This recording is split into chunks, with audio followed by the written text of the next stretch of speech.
Prior to beginning the activity, please be sure to review the faculty information and disclosure statements, as well as the learning objectives. After listening to the activity, complete the post-test by clicking the Earn Credit link in the episode description. Downloadable slides and resources are also available. The following presentation is copyrighted by Medscape. No use, broadcast, or recording of this presentation or any part thereof is permitted without the written authorization of Medscape.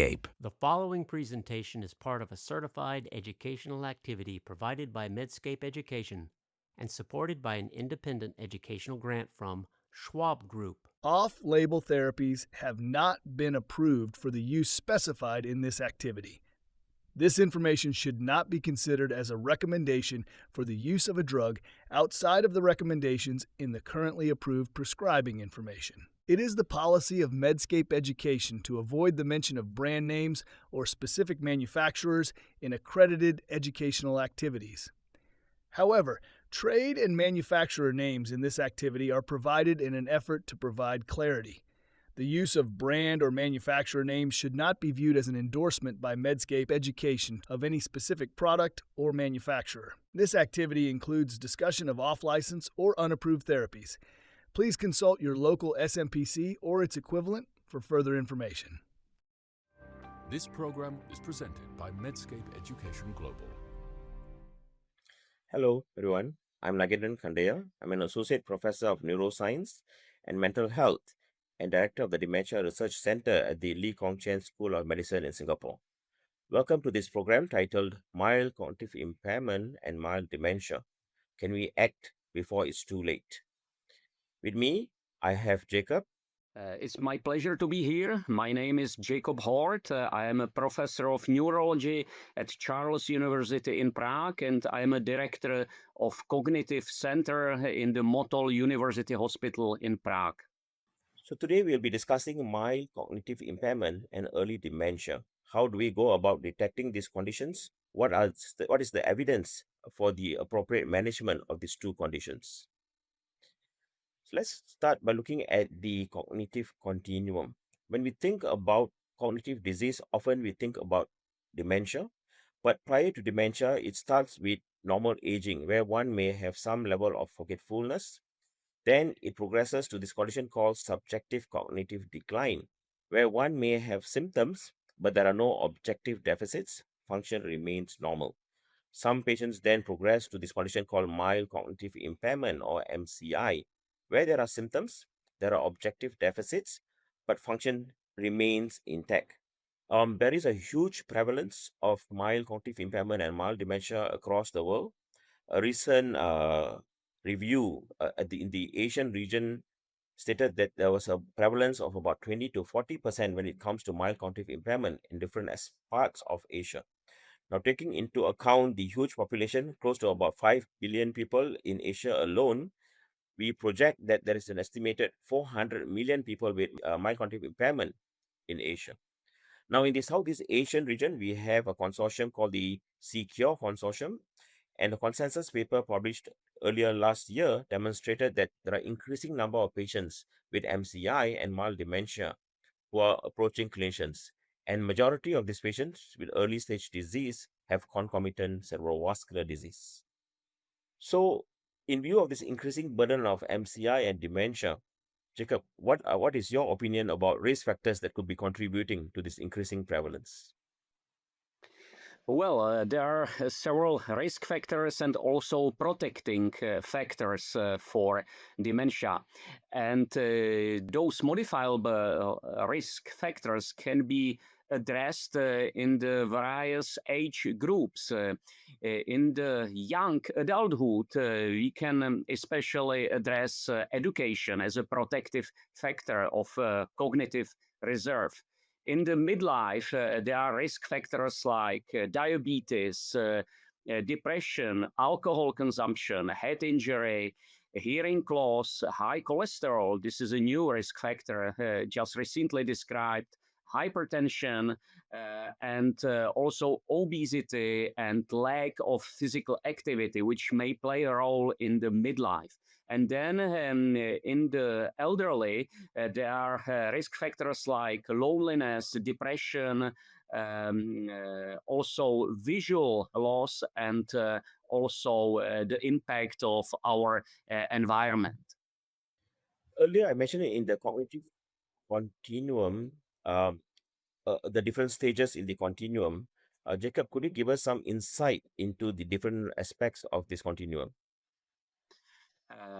There is approach currently that first of all we need to hear symptoms described by patients. These symptoms may be purely subjective, but we can make also objective assessment of these symptoms. They are usually cognitive complaints like memory, speech, spatial disorientation, and the others, but also extrapyramidal signs, sleep disorder, behavioral changes. And if we put these symptoms together, then we can build syndromological diagnosis.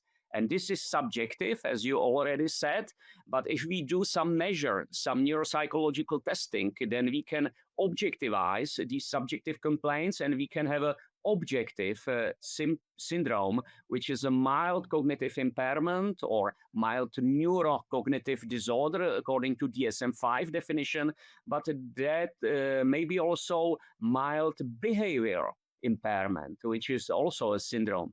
And then there is a major symptoms being put together, and this is a dementia syndrome.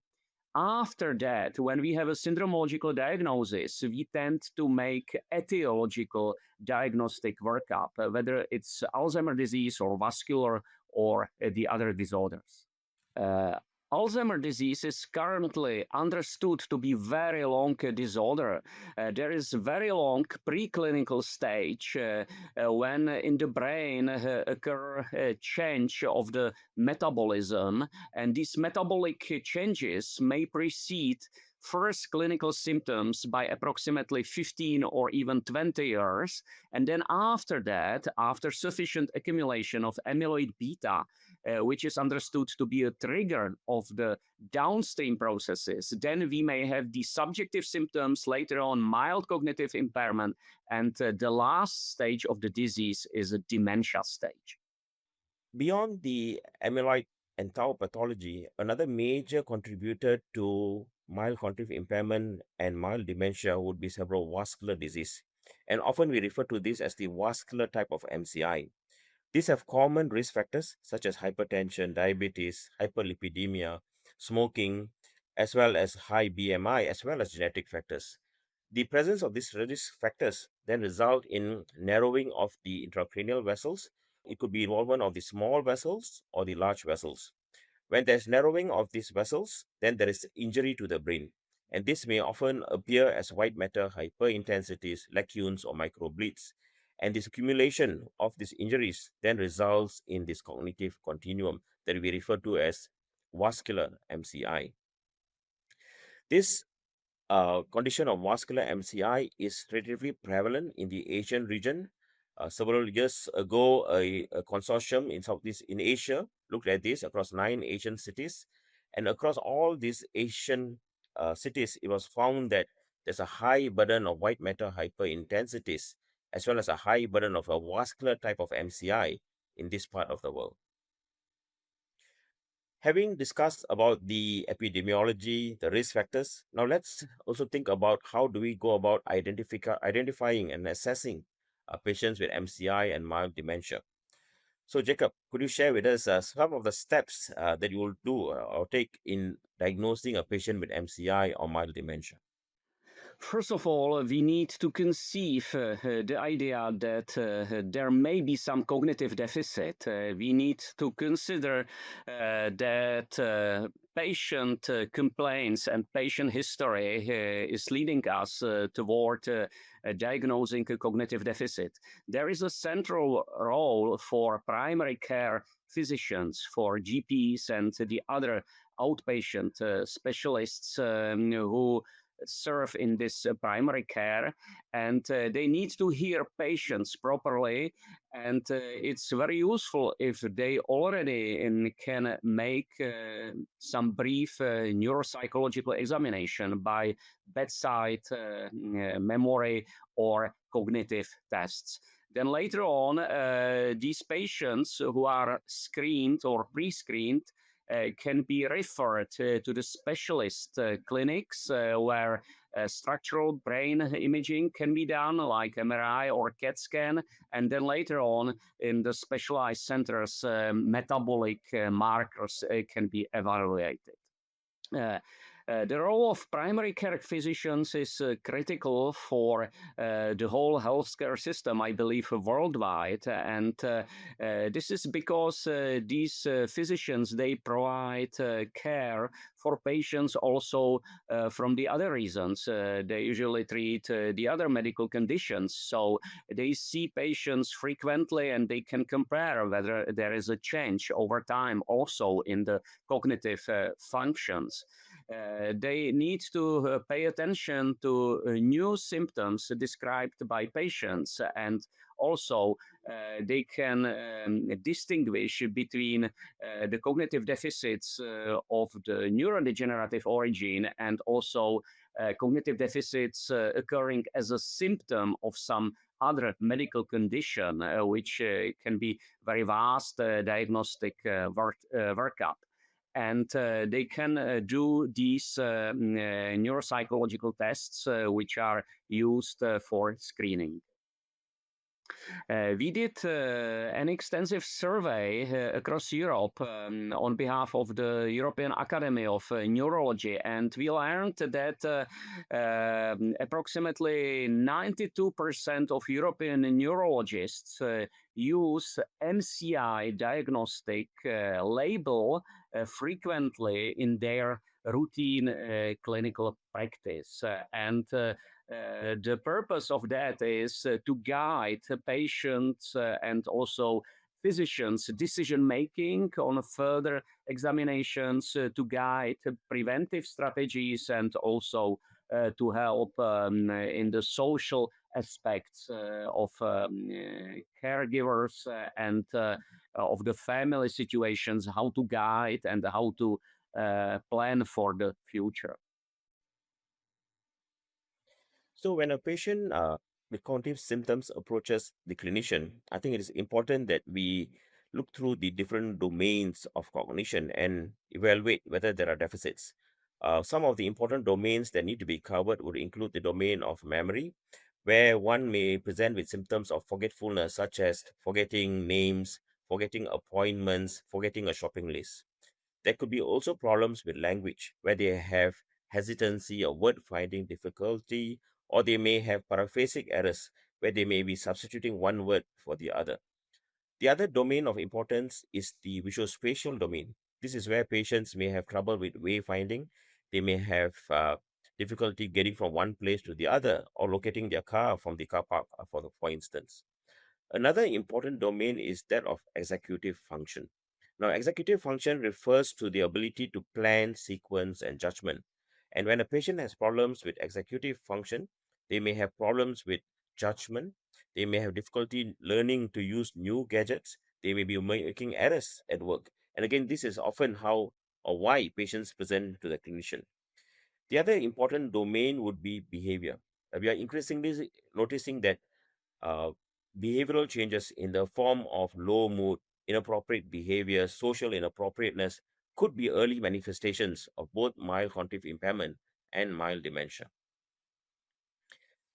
So, having gone through the symptom list, the next to the diagnosis of MCI and mild dementia is to have some objective evaluation. Jacob, so what are some of the considerations that are commonly used in the European setting when it comes to objective diagnosis or objective evaluation of patients? So there are frequently used tests. It's a clock drawing test, MMSE test, and also MoCA test, Montreal Cognitive assessment. So clock drawing test is a very brief screening tool. There were invented several scoring systems. Then we have a MMSE test, which is a very old test. It's better maybe for a longitudinal follow-up than for early diagnostic workup because MMSE test has a disadvantage not to test memory enough and also to entirely neglect frontal lobe functions. And that's why we tend to recommend Montreal Cognitive Assessment, MoCA test, which is much more sensitive for memory impairment. And also, there are tasks which can evaluate frontal lobe functions like attention, executive functions, and the others. In the Asian setting, one of the challenges is that there are multiple languages, and often this results in needing raters who can speak different languages. So, one test that is commonly used in this part of the world is called the Visual Cognitive Assessment Test, or the VCAT. And the principle behind the VCAT was that many of the language based items were replaced with pictures and figures. This means that a single test can be applied to different languages or different patients speaking different languages without actually changing the test itself, but only requiring a translation of the instructions. This test, the VCAT, has been validated in many Asian countries. Again, something that you may want to consider in a multilingual population. The other important development in the cognitive testing field is the use of digital tests. Uh, Currently, there are many such digital tests. For example, the digital MoCA test, the CanTab test, or the Recognize test. I think it's important to appreciate that with increasing number of patients worldwide, it may not be feasible to carry out pen and paper tests, and this is where digital tests could fill in this gap because they are scalable, they can be customized, and they also have what we call as ecological validity, which means that what you're testing resembles more of their day-to-day life. And this could be a way forward. Jacob, have you been involved in any prevention focused digital applications in the European setting? Yes, in Europe, there are several initiatives and Terapino mobile app, which serves for prevention of Alzheimer's disease. You can evaluate your risk score and you can also test your memory by a screening test in this mobile app. It's freely available for users in many languages and it's growing attention among general public and people at risk of Alzheimer's disease.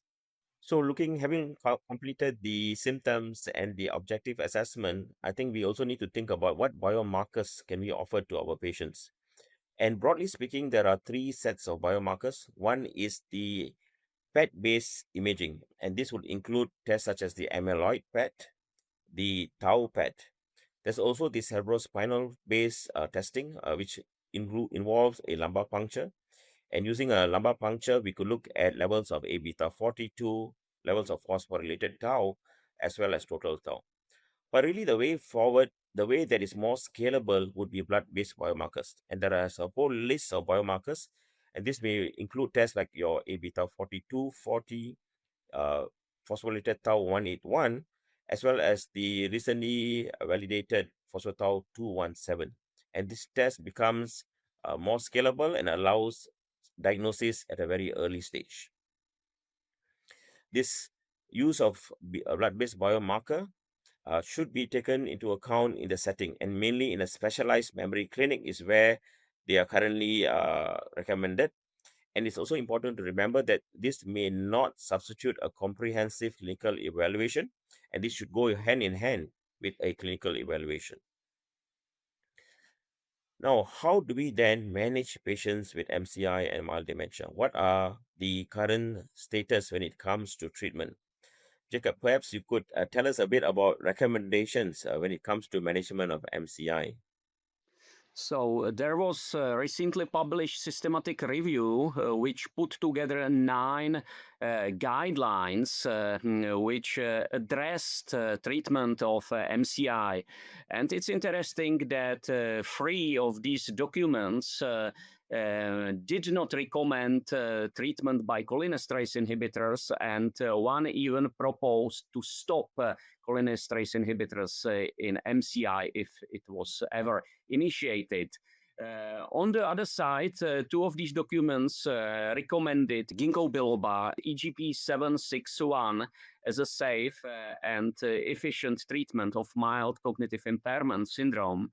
And all these documents agreed on some other preventive measures like the enhancement of physical activity, cognitive engagement, and also some nutritional habits for people at risk of dementia.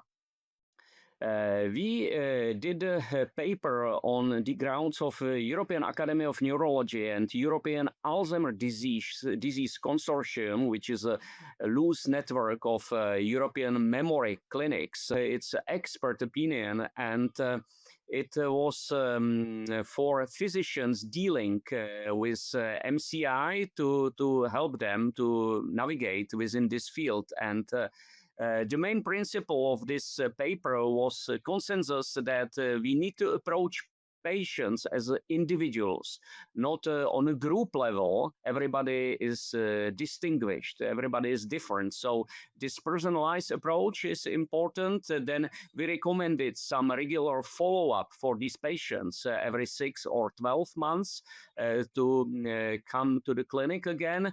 And there was stress put on the management of the comorbidities like anxiety and depression, and also on the disclosure of the diagnosis, because it's described that disclosing this diagnosis may decrease the anxiety for the patients. And then there was an international working group led by Siegfried Kasper, Austrian psychiatrist, where I participated as well. And in this publication, we also addressed MCI syndrome because there may be different points of view by neurologists, psychiatrists, geriatricians. So we tried to approach this all together and to achieve some consensus. And there was again emphasis on the diagnosis, disclosure, on the preventive measures like physical activity, and also there was a consensus that EGB 761 may help in the management of these patients. In this paper, we identified also some inconsistencies across the field, and the unifying factor was primary care physicians, GPs, because they frequently see patients also because of the other medical conditions. They also see life partners or caregivers of the subjects for sometimes decades. So they have a better impression what's going on in these people, and if there is some abrupt or insidious onset of cognitive deficit. And they also can pay attention to the hearing loss, the visual loss, and the other comorbidities which we identified to be important for risk of dementia. I think it's important, like you correctly highlighted, MCI requires a multidisciplinary approach, both pharmacological as well as a non-pharmacological management. And when you think about the non-pharmacological interventions, there have been several large-scale studies. Firstly, the finger study, which clearly showed that a multi-domain intervention that involves continuous stimulation, physical exercise, nutrition over a 2-year period for people at risk could reduce worsening in several aspects of cognition, including global cognition. So that was the first piece of evidence. Then came the US Pointer study, that's published last year. Again, about 2,000 subjects randomized into an intervention study and a flexible study. And again, here over a 2-year period, again, it was clearly demonstrated that a structured intervention really results in better outcomes in terms of cognition. So there is good evidence that lifestyle interventions work when it comes to slowing of cognitive decline. In addition to lifestyle, I think one major component of lifestyle, I would say, is blood pressure management, especially when you're dealing with a patient with vascular MCI. And if you look at the findings of the Sprint Mind study, this study showed that with an intensive management of systolic blood pressure, where you bring down the levels of blood pressure below 120 millimeters of mercury, then you are able to reduce the incidence of MCI as well as the reduced incidence of the combined MCI and dementia. So again, it is important to pay attention to vascular risk factors such as hypertension. Now, in addition to lifestyle management, I think there is evidence, like you correctly pointed out, Jacob, of the value of ginkgo biloba. So I think it is important to remember that ginkgo biloba is useful, but it's also important to take note there are many preparations of ginkgo biloba. One of the preparations that have the most evidence is EGB 761. So perhaps, Jacob, can you tell us a bit more about the evidence related to the use of EGB 761 in the management of MCI and mild dementia? So we did a systematic review in all studies with ginkgo biloba and specifically also with EGB 761. There were really published many clinical trials, but many of them, I have to admit, didn't meet good methodological approach. And we chose among those studies 9 very relevant and very methodologically sound clinical trials, which included nearly 1,000 patients, and we analyzed these publications. We applied new diagnostic criteria and guidelines, and especially DSM-5 criteria for mild neurocognitive impairment, which is basically MCI, and major neurocognitive impairment, which is basically dementia syndrome.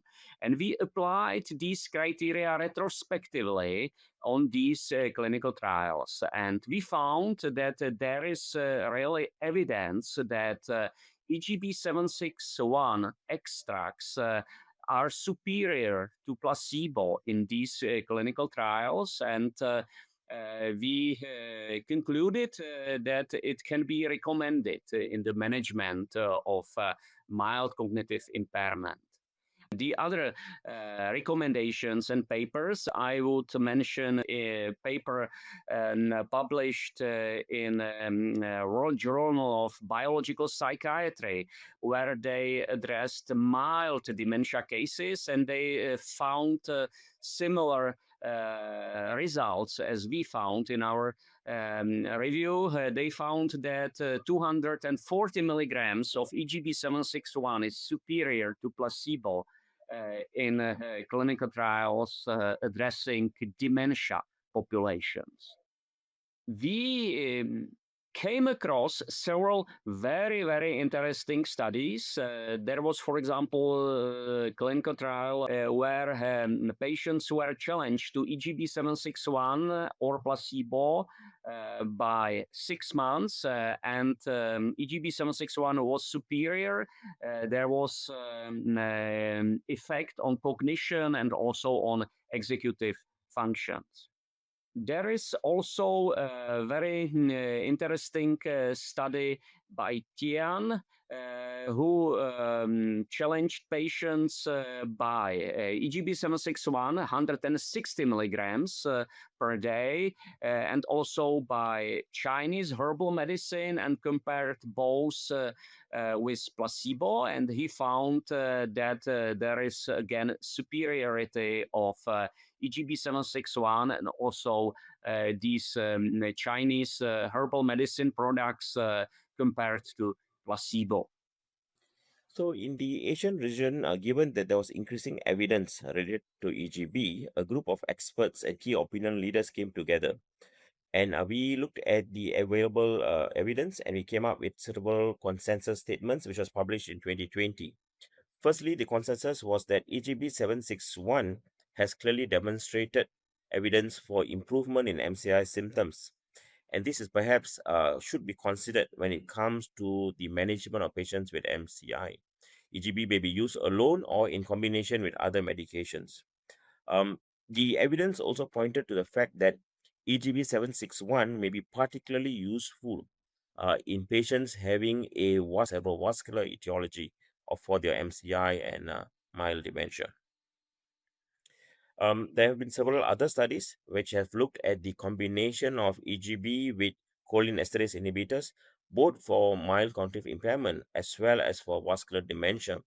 And the evidence supports that patients who receive a combination treatment do much better across multiple cognitive domains, specifically global cognition like MSE, episodic memory, as well as executive function. So, again, use of combination treatment may be considered in appropriate patients. Um, Going back to the amyloid biomarkers, we now have two drugs that have been approved by several regulatory bodies across the world, and this would be lecanemab and donanemab. Both of them are anti-amyloid monoclonal antibodies, and they have been shown in clinical trials to be able to reduce levels of amyloid both in the PET and CSF. And there's also evidence that they result in a slowing of cognitive decline. So again, these are two drugs that could be used for patients with MCI who are proven to be amyloid positive. Um, as I said earlier, I think it is important to make sure that we screen patients, especially MCI and mild dementia, whether they meet criteria, and this would mean that they would need some level of amyloid testing, either using a PET or a CSF, or maybe in the future, even a blood-based biomarker test. And what we really want to achieve here is slowing of cognitive decline. But it's also important to remember that both these drugs, which are monoclonal antibodies, may be associated with some side effects. The two that would be highly relevant would be infusion-related side effects, which need to be managed symptomatically, as well as what we call as amyloid-relating imaging abnormality. This could be in the form of edema or microbleeds, and again, protocols need to be put in place so that we make sure that we detect any side effects early and we manage them timely. So finally, having gone through this entire spectrum of symptoms, how do we go about diagnosing them? To put everything into context, perhaps let's think about a case. And let me share a patient that I managed recently in a clinic. This was a 61-year-old gentleman. He was a principal of a high school. He came to see me with his wife. He has a background history of hypertension already on losartan and also has a history of hyperlipidemia on statins. He's still quite functional, still drives to work, has not had any way finding difficulty, quite independent at home, and can manage his own medications. So, relatively well individual with some symptoms of cognitive change that they came for further consultation. When it came to the specific cognitive symptoms, both the patient and the wife shared with me that the symptoms started about a year ago. They were gradual in onset, they were progressive. This included forgetting names of students and staff, and being a principal, this affected him quite significantly. There were also occasions where he mixed up names of staff during meetings, and this was quite embarrassing for him. Now, in addition to his memory symptoms, he did share with me that there have been errors when it came to financial matters. On several occasions, when he submitted reports to the school board, there was feedback that there were errors when it came to financial calculations. And again, he was very concerned about this. So, Jacob, in a patient like this who comes with very early symptoms involving memory, involving executive function, but relatively functional, how would you approach him in terms of diagnosis? I think first of all we need to do some bedside neuropsychological testing. I would strongly recommend MOCA test. Then I believe we need to have some MRI to look at the possible atrophy patterns or prevalence of vascular changes, and later on we may consider a metabolic examination. Yeah, I would completely agree, and that's what we did for this gentleman. So we went through the examination, which was quite unremarkable. There were no neurological deficits. I think this is important to look out for, especially features of Parkinson's disease, but he had none of those. His MOCA test was 25 out of 30. He lost points on the word list, on the subtraction, on the trails, as well as on the clock draw. Now, in addition to the traditional test, we also did a digital test, and again, he had low performance on the digital test. On some of the common blood tests, the vitamin B12 levels was within normal limits, and the thyroid function was also within normal limits. Again, two tests that I would routinely do for my patients to make sure that we rule out any reversible causes. Now, so putting together his symptoms of memory and executive dysfunction, the fact that he had some objective deficits both on the MOCA as well as the digital test, and given that his overall function is still intact, um, as you pointed out earlier, we did the MRI, and what the MRI showed was there was some evidence of medial temporal lobe atrophy, grade 2 on the Shelton scale, and on the axial flare, there was evidence of white matter hyperintensities as well as lacunes. So again, telling us there's evidence of neurodegeneration. There's also evidence of cerebrovascular disease. Now, for this gentleman, in this day and age, we also wanted to make sure that we see whether he's suitable for anti-amyloid therapy, and so we did a amyloid PET scan, and this was negative for this particular patient. So, um, taking into account these objective tests and the results of this investigation, Jacob, what would you think would be the most appropriate diagnosis? So I think we can clearly rule out Alzheimer's disease. It's not Alzheimer's disease, definitely, and I believe it's a vascular cognitive impairment or vascular mild cognitive impairment. Perfect. And again, going back to the structure or the algorithm that you shared with us earlier, now taking into account his symptoms and his physical examination, the syndrome is one of multi-domain amnestic mild cognitive impairment. And having established that, we then went into investigations, and then the investigations clearly demonstrate that this is a etiology of vascular mild cognitive impairment. So how do we then communicate this? This would have a lot of impact on how the patient accepts the diagnosis and what he does to make sure that he can reduce the risk of him further progressing. And when we share this diagnosis with patients and the families, I think it's important to recognize empathy is of high importance. We need to take into account cultural considerations. Different cultures have different sensitivities. And again, this is something that we need to be mindful of. We need to give them a plan. What is the short term plan? What is the medium term plan? When do we need to refer these patients from the primary care system into the tertiary clinic? So these are some of the considerations when it comes to making a diagnosis and sharing the diagnosis with both the patient and the family. So in conclusion, I think in this session, what we have really done was to look at the cognitive continuum, starting from normal aging to subjective cognitive decline to mild cognitive impairment to dementia. We looked at how patients may present across different cognitive domains. We looked at what are the common tests that we could use to objectively evaluate these patients. We also looked at how we can come up at the specific etiology, what kind of blood tests, what kind of imaging patients would need, and also to recognize that if the patient meets the criteria of MCI or mild dementia, then perhaps to make sure that they are amyloid positive or negative, and then offer anti-amyloid therapy wherever suitable. I think we also talked about a holistic management that includes both non-pharmacological interventions and pharmacological interventions, and specifically the role of EGB 761 in the patients with MCI and those with a vascular type of MCI. So thank you for the great discussion, Jacob. Thank you for discussion and thank you for having me. What we really want to do is make sure that this has been helpful, especially for primary care physicians. And we thank you for your participation in this activity. Please continue on to answer the questions that will follow, and please do complete the evaluation. Thank you. This program was presented by Medscape Education Global.